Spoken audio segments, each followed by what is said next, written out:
Kalau 2023 bulan November kemudian mereka berhenti semua, jadi percuma kawan-kawan dulu yang pernah datang di balkon itu kemudian datang ke sini dapat harapan-harapan palsu. Assalamualaikum warahmatullahi wabarakatuh. Selamat datang di channel Kabar CPNS P3K Kesehatan. Semoga teman sejawat dilindungi oleh Tuhan Yang Maha Esa. Teman sejawat yang baru tahu channel ini, silakan subscribe dan bunyikan tombol loncengnya agar tidak ketinggalan informasi tentang kabar CPNS dan P3K yang terbaru. Kita pernah punya Menpan sejak periode saya pertama, ada Pak Yudi, ada almarhum Pak Cahyo, dan sekarang Bapak di sini. Semuanya baik, Pak. Bahkan yang disampaikan paparan di setiap pembahasan di Komisi 2 pun juga rasa-rasanya lega.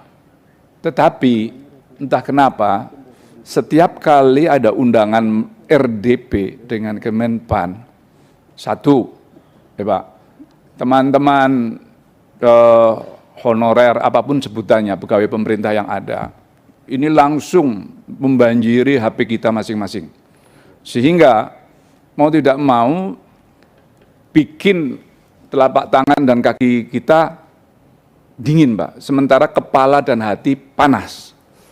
Betapapun ini persoalan yang belum pernah terurai dan belum pernah terpecahkan. Saya ingin melakukan pendekatan regulasi, mau menggunakan undang-undang kepegawaian atau undang-undang yang nomor 5 tahun 2014 tentang ASN, atau tentang rencana tindak lanjut RUU perubahan ASN. Saya mencoba untuk melakukan telaah dari sana secara dangkal dalam pemahaman saya, belum ketemu.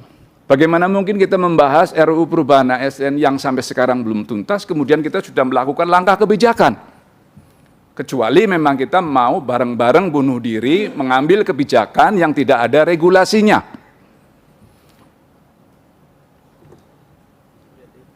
Contoh, di Undang-Undang 5 tahun 2014 tentang ASN, terutama di PP 49 2018 tentang manajemen pegawai pemerintah, di pasal 99 di sana ditulis pegawai non-PNS dan atau non-PPK, P3K masih dapat bekerja sampai dengan November 2023. Ini kalimatnya manis sekali, Pak. Masih dapat bekerja 2023. Tapi teman-teman kami di bawah membacanya setelah November 2023, mereka sudah tidak ada harapan lagi bekerja. Mereka sudah tidak mungkin lagi mendapatkan penghasilan, sementara mereka menghidupi keluarga banyak sekali.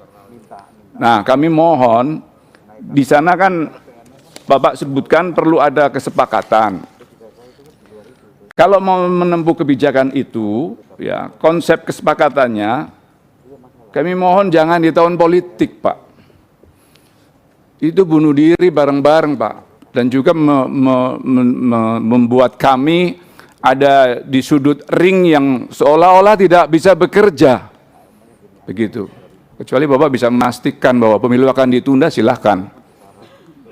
Kita bahas sampai dengan tuntas. Tetapi kita sudah tetap komitmen on the track 2024. Kalau 2023 bulan November kemudian mereka berhenti semua, jadi percuma kawan-kawan dulu yang pernah datang di balkon itu kemudian datang ke sini dapat harapan-harapan palsu.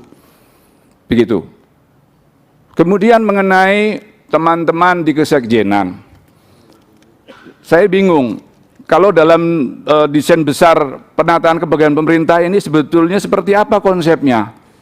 Kemarin saya bicara di media, baik televisi maupun radio, menyoroti tanggapan terhadap rendahnya tukin di Kementerian Keuangan.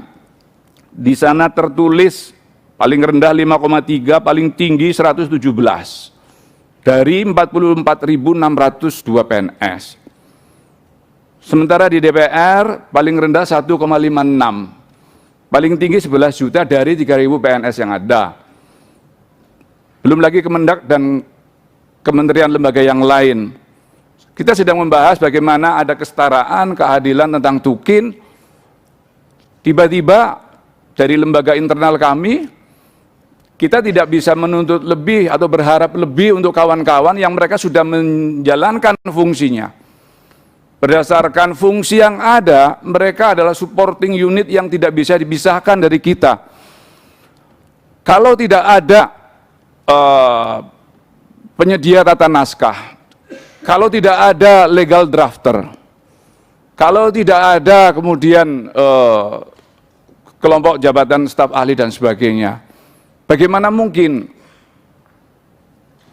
proses berjalannya lembaga legislasi yang ada di DPR ini berjalan dengan baik? Jadi tolong, kalau perlu Pak, segera rapat kerja dan terbitkan surat lex specialis derogat lex generali. Setidaknya ada aturan khusus di samping aturan yang lain.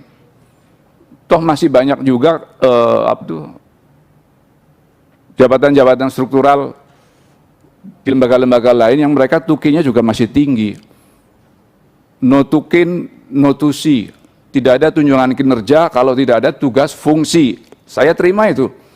Tetapi kalau sudah tugas fungsi dijalankan dengan baik, harusnya mereka berhak menanyakan dong, mana tukinnya gitu loh. Karena tukin adalah salah satu prasyaratnya penyelesaian tugas-tugas dengan baik. Gitu. Selanjutnya Pak, kami juga ingin menanyakan, di sana ada disebutkan November 2023 mereka kemudian tidak bekerja lagi, masih dapat bekerja sampai dengan November 2023. Artinya November 2023 mereka sudah tidak bekerja lagi.